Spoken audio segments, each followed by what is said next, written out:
Voltage divider rule. A series circuit acts as a voltage divider. Since the same current flows through each resistor, the voltage drops are proportional to the values of the resistors. Consider circuit having two resistors and V1, V2 are the voltage drops across the resistances. So V1 is calculated by total voltage into value of that resistor by sum of the resistances. V2 is known by multiplying total voltage into value of that resistance by sum of the resistances.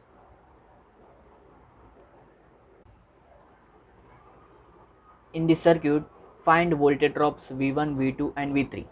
So using current division rule, V1 is obtained by multiplying total voltage into value of that resistance upon sum of the resistances. You are getting 1.8181 volts here. V2, again total voltage into value of that resistance upon sum of the total resistances. Here you are getting 2.727 volts. V3, total voltage into value of that resistance upon sum of the total resistances. You are getting 5.454 volt. Note that here bigger the resistance, bigger is the voltage drop, and also note that sum of the voltage drops is equal to the supply voltage. Current divider rule. Parallel circuit acts as a current divider because the current divides in all the branches. For example, consider a circuit having two resistances connected in parallel across a current source.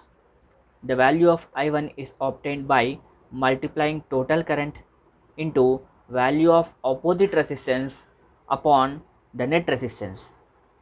Similarly, the value of I2 is obtained by multiplying total current into value of opposite resistance upon the net resistance.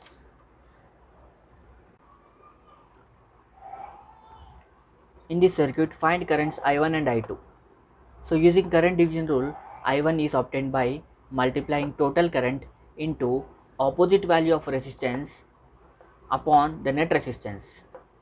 So you are getting 16 amperes here.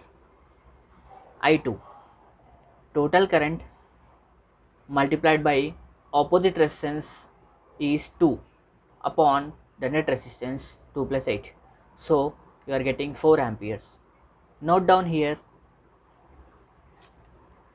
the total current is equal to sum of the two currents.